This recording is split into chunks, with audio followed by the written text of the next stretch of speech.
ఆ, నేను ఆల్రెడీ అలసిపోయి ఉన్నాను, కానీ ఆ, మా ప్రొడ్యూసర్ ఇప్పుడే వచ్చారు.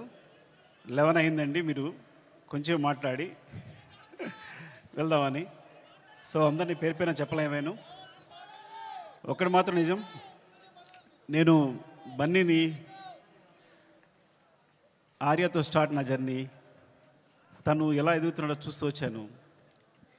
అంటే వ్యక్తిగా, ఒక ఆర్టిస్ట్గా తన జర్నీ అంతా నేను దగ్గర నుండి చూస్తున్నట్టే.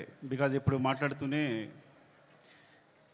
స్పెషల్గా చెప్పాలంటే ఈ పుష్ప అనేది, ఈ పుష్ప 1 పుష్ప 2 కానీ ఈ సినిమా ఎట్లా వచ్చింది, ఇలా తయారైంది అంటే ఇది కేవలం తన మీద ప్రేమ మాత్రమే. మా ఇద్దరి బాండింగ్ అనేది ఎక్స్చేంజ్ ఆఫ్ ఎనర్జీ. తనతో మాట్లాడుతున్నప్పుడు, తన సీన్ చెప్తున్నప్పుడు నాకు ఇచ్చే ఎనర్జీ. ఎప్పుడైనా ఒక సీను రావాల్సిన పోరాటం చేస్తాడు. మీరందరూ ఒక ఫైట్ కోసమో లేదా సీక్వెన్స్ కోసమో కాదు, ఒక ఎక్స్ప్రెషన్ కోసం ఫైట్ చేస్తాడు తను. ఒక చిన్న ఎక్స్ప్రెషన్, ఒక ఐబాల్ లేపాలనో, ఒక లిప్ మూవ్ చేయాలనో, లేకపోతే వాయిస్లో ఏదో ఒక షివర్ రావాలనో, అంటే ఒక స్టార్ పర్ఫామ్ చేయడానికి పడే తపన అనేది ఒక డైరెక్టర్కి మామూలు ఎనర్జీ రాదు. డార్లింగ్, నువ్వు నమ్మకపో, కేవలం నేను ఈ సినిమా చేయడం నీ గురించి తప్ప ఇంకేం లేదు, నీ మీద ప్రేమ తప్ప ఇంకేం లేదు. ఈ కథ క్రియేట్ అవ్వడం వచ్చు, మాట్లాడడం వచ్చు. ఫ్రాంక్గా చెప్పాలంటే నీతో సినిమా చేస్తున్నప్పుడు నా దగ్గర కథ లేదు. నీకు వచ్చినప్పుడు ఊరికే జస్ట్ ఒక సీన్ 2 సీన్లు చెప్పాను, ఇట్లా ఉండొచ్చు క్యారెక్టర్ అంతే. కానీ నా దగ్గర కథ లేదు ఆ టైంకి. సో నువ్వు నమ్మి నా తర్వాత నువ్వు నాకు ఇచ్చిన ప్రతి క్షణం నాతో మాట్లాడుతూ ఎనర్జీ కానీ, మన ఇద్దరిని కూర్చున్నప్పుడు నేను ఒక సీన్ చెప్పినప్పుడు నువ్వు ఇచ్చే తపన కానీ, సీన్ గురించి పడే తపన కానీ, ఈ వ్యక్తి కోసం ఏదైనా చేసేయచ్చురా. బికాజ్ సినిమానే మా ప్రపంచం.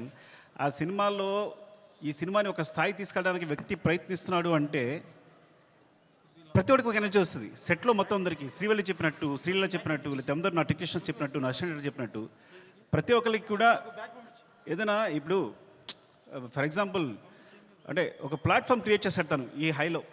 అది మైత్రి మూవీ కేసు అయినా మేము అందరైనా సరే ఈ ప్లాట్ఫామ్లో మమ్మల్ని కూర్చోబెడతాడు. ఆ హైట్లోనే మా అందరం చేయాల్సి వస్తుంది. ఈ హైట్లోనే అందరూ, నేను కూడా అక్కడికి ఎక్కి వర్క్ చేయాలి. ఏ ఆర్టిస్ట్ అయినా, ప్రొడ్యూసర్స్ అయినా, టెక్నీషియన్స్ అయినా ఆ హైట్లోకి వెళ్ళి వర్క్ చేయాలి మేమందరం. సో తను ఒక ప్లాట్ఫామ్ అంత హైలో క్రియేట్ చేస్తాడు కాబట్టి మీరు చూసారు కదా, టీజర్లో ఉంటుంది, తను ఎక్కడ నిలబడతాడు చూసారా, అక్కడ మనందరినీ తీసుకెళ్తాడు.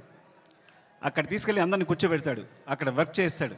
అలా వర్క్ చేయడం వల్ల వచ్చిన మూవీస్నే Pushpa 1 Pushpa 2. Love you darling, is pure my love towards you. ఇది కథ కాదు, సినిమా కాదు, రాయడం కాదు, ఇది నీ పట్ల ప్రేమ తప్ప ఇంకేమీ లేదు. Love you so much darling, love you. ఇంకాసేపు ఉంటే అండ్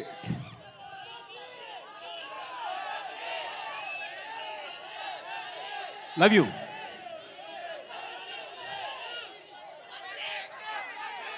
పుష్ప 3 నేను మీ హీరోని అఫ్కోర్స్ ఒక సంవత్సరం షూట్ ఆల్మోస్ట్ 2 years కష్టపెట్టాను. 2 years అంటే 3 years తీసేసుకున్నా. ఒక వ్యక్తి లైఫ్లో 3 సంవత్సరాలు తీస్తానంటే మీరు మీ హీరోని అడగండి, నేను నా ఫ్రెండ్ అడుగుతా తర్వాత నా కోసం మళ్ళీ ఇంకో 3 years ఇవ్వగలే అవకాశం ఉందా అని. Then I will do. Sorry darling, నీ ప్రైమ్ టైం అంతా లాగేసుకున్నాను ఈ రోజున. అండ్ సో అంటే ఇంకా తప్పదు, నేను అందరి గురించి మాట్లాడలేకపోతున్నాను ఇప్పుడు. అండ్ మై ప్రొడ్యూసర్స్, అంటే సినిమా అనేది ఇప్పుడు నేను టెండూల్కర్ ఫ్యాన్ని. టెండూల్కర్ ఫస్ట్ క్లాస్ మ్యాచ్ ఆడుతున్నప్పుడు ఎవరు జనాలు లేరు స్టేడియంలో. అదే T20 1 day మ్యాచ్ ఆడుతున్నప్పుడు అందరూ ఉన్నారు. సో అలాంటి ప్లాట్ఫామ్ క్రియేట్ చేస్తారు మా producers. 1 day match, T20 match and platform create చేస్తారు. సో దాంట్లో మేమందరం మంచి ప్లేయర్స్గా ఆడగలం. So thank you so much. Main Ravi garu, Naveen గారు, అసలు మీ గ్రోత్ అనేది ఎంత బాగుందంటే, ఎంత అందంగా ఉంది అంటే నేను చాలా ఆనందపడుతుంటాను లోపల. Thank you so much sir. ఇంకొకసారి అవకాశం వచ్చిన మాట్లాడతాను, ఏమనుకోవద్దు. అండ్ చెర్రీ గారు, అసలు పుష్ప 1 పుష్ప 2 parts అవడం కారణం చెర్రీ గారు. ఇది 2 parts వేసిన చెర్రీ గారు. సినిమా అయిన తర్వాత ఇన్ని రోజులు పట్టింది సినిమా, ఒకసారి చూడండి ఎంత లెంగ్త్ ఉంది అంటే 3 hours వచ్చిన లెంగ్త్ అంటే ఇది రిలీజ్ చేసేద్దామని అన్నారు. సో ఆ విధంగా పుష్ప 1 రిలీజ్ చేస్తాం, అందువల్ల పుష్ప 2 చేయాల్సి వచ్చింది. Thank you so much Cherry garu. And Deepali, hate and love relationship రోజు మనం గొడవ పడతాం. అండ్ మీరు ప్రతిరోజు మీరు పడ్డ తప్పన సెట్లో. Thank you so much. And కుబా మీరు దిల్ రిబా. ఈ వ్యక్తి మామూలు వ్యక్తి కాదు. ఈజ్ విజువల్ సార్ అంటే తన విజన్ అనేది వేరే. నేను తను లేకుండా ఒక్క ఫ్రేమ్ కూడా ఊహించలేను. Thank you so much Kuba. And Srivalli గురించి మాట్లాడాలి కంపల్సరీ. నేను ఎడిట్ చేస్తున్నప్పుడు సినిమా చూసినప్పుడు తను క్లోజ్అప్ చూసి కూర్చుండిపోతున్నాను. తను వెనుకున్నా సరే అంత అంటే ఎంత ఫ్రీక్వెన్సీ మ్యాచ్ అయింది అంటే నేను ఎప్పుడు తన దగ్గర చేయని చెప్పక్కర్లేకపోయింది. అంటే తను నేనేం చెప్పినా వెంటనే తను నేను చెప్తుంది వీళ్ళు చేసేస్తుంది అంతే తప్ప మా ఇద్దరు డిస్కషన్ లేదు ఇప్పుడు కూడా. అంత ఫ్రీక్వెన్సీ మ్యాచ్ ఉంది. అంటే ఒక ఒక ఒక క్లోజ్అప్ని ఎప్పుడు నేను ఎన్నిసార్లు ఎంత వెనకాల తను హీరో మాట్లాడుతున్నా కూడా వెనకాల ఉంటూ ఎక్స్ప్రెషన్స్ ఉంటే కనుక నా అయ్యేట్ వెళ్ళిపోతుంది. మొన్న గర్ల్ ఫ్రెండ్ టీజర్ చూశాను నేను, రాహుల్ చూపించాడు, అందరినీ క్లోజప్సే. అరే నువ్వు భలే పట్టుకున్నావు ఈ పిల్లల్ని, ఎందుకంటే ఈ చాలా చాలా మంచి ఎక్స్ప్రెషన్స్ ఇవన్నీ కూడా. సో చాలా బాగుంది గర్ల్ ఫ్రెండ్ టీజర్, చాలా బాగుంది. Thank you Srivalli.